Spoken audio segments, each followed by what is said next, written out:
Hello everybody, my name is Cody, and welcome back to the Plant Channel.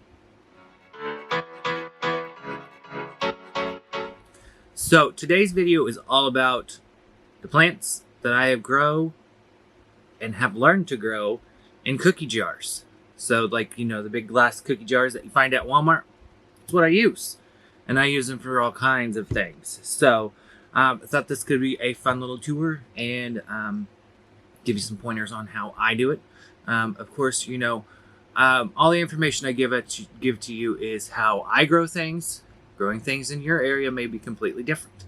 So this is what works for me, and you can take my ideas and then kind of tweak them to how you like them. So let's just go ahead and get started.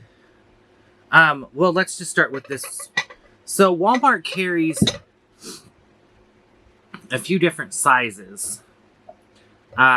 And they range all the way from, I think, like $7 to $14.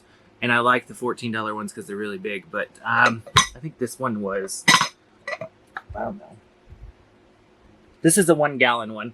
And it's full of sphagnum moss. And inside that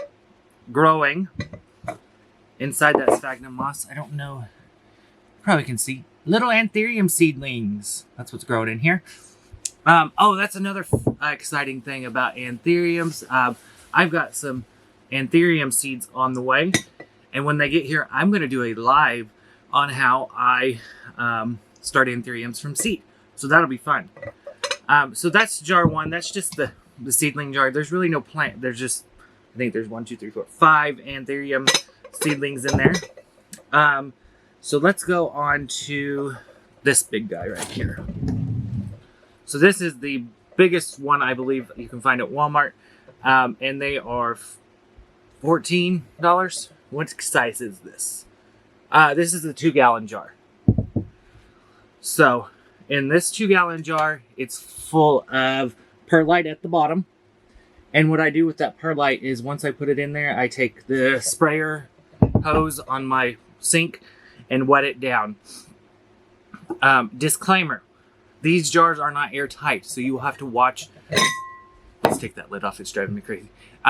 These jars aren't airtight. You're going to have to watch your moisture in the perlite so nothing dries out, because you tend to want to keep very high humidity loving plants in these jars. Let's see. Much better. So in this one, let's see. This, if I can get, we'll start with one right here. If you guys don't know what this beautiful creature is, this is Begonia Milano Ballata. Just a beautiful plant. And in this high humidity, I'm getting a little bit of brown edges, just because it's different from the original growing stages that it was in. But Milano Ballatos have those cool spikes like Furox does. And this plant is loving it in there. It's putting out a new leaf. 2 more leaves, actually. Next up, let's see. This poor little guy. So this is Begonia Pinganingi. Yeah, say that 100 times. That I almost killed. But he's coming back with a little bitty leaf that it won't focus on because it's so little. But yes, it's coming back to life. Thankfully.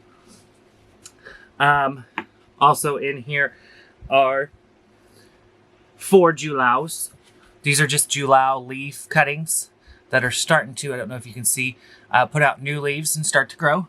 We love that. There's 4 of those in there, which I'm not going to take every one of them out. And then this beautiful beast is Begonia Roja.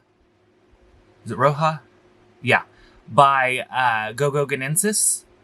And it's just, I bought this guy on eBay. I love this plant. And of course, I will put names up for you guys so you know what they are. So let me get these guys back in this jar real quick. Easily. Mulatto. And these begonias are loving it. They're under a, they're actually in my house under a coral grow light. We used to have a saltwater fish tank, and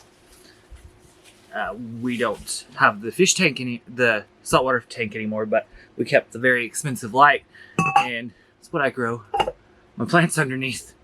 So, drink the coffee. All right, next one will be another 2-gallon jar. This one's got some pretty plants in it. So, let's start off with this. I've got multiple Julaus, okay? But this one is starting to grow up and get bigger, and it's just they're so pretty. I love Begonia Julaus. They're just a stunning plant. Let's see. Put that right there. So that's Begonia Julau. Begonia Julau 2 in here as well. Same type. Just ran out of room in the other jar for it. We've got some brown edges, of course. So this is one of my Begonia Darth Vidariana. And I'm going to put this up close for you guys. So this was a leaf that shipped to me. This is a leaf that shipped to me right here. And they've kind of browned back, which happens. It's getting used to its new environment. This is a brand new leaf it's put out for me, and it has not browned at all. Now, cool thing about Begonia Darth Vidarianas or Darth Vidariana is the leaves, as they mature, they cup up. So you kind of can see that in that picture. I'm just going to put this guy back in here. Here's another beauty. This is Begonia Amphioxus. Started out as one cane, and then it put out a secondary cane for me. I love when that happens. These are actually, if you give it the right humidity, super easy to grow. I think I'm going to do, if you guys want me to, you Darth fans, I can do my care guide on how I grow Begonia Darths. And then this big guy is Begonia Blancii mottled. It's just growing like a weed. And these leaves are so cool. They're almost succulent. They're fantastic. I love them. Let's get that back in there. Get that back in there. And that back in there. All right. We'll move on to the last one, which is a 1 gallon. And in this 1 gallon is plants that you've seen already that I have. This is another Begonia Julau. I love Julaus. There's actually another jar in the house that's full of four more leaf cuttings. I'm going to be giving some away, okay, guys? So here is my other Darth. So shipping leaf and shipping leaf. Lost just a little bit on that. New leaf in my care. New leaf in my care. Doing phenomenal. And it's just such a beautiful plant. And very tricky. One of the hardest plants I've ever grown. So next plant, you guys may know I already have, but you've never seen it. You may have seen it in alive because I've only showed it once. So this little guy right here, with the root growing out the bottom of the pot, which he's about ready for a repot, is my Monstera obliqua. Yes, I do have a Monstera obliqua. He lives in a cookie jar.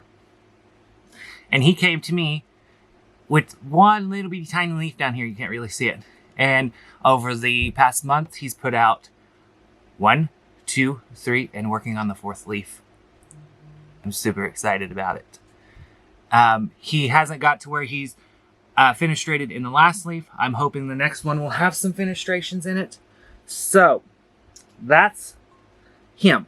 He's my favorite. And then I'm waiting for him to start making runners. So I think that's all for the terrarium or growing plants in cookie jars. I think I'm just going to label it as growing plants in cookie jars. You know, which it's not hard, guys. It's just perlite a cookie jar. Make sure your perlite does not grow out. I didn't know perlite grew. Make sure your perlite doesn't dry out. And then give your plants some light and they will grow like crazy. So if you guys have any questions, feel free to hit me up on Instagram, ask me some questions. Don't forget to like, subscribe, and hit that notification bell so you don't miss anything. And I'll see you in the next one, guys. Bye.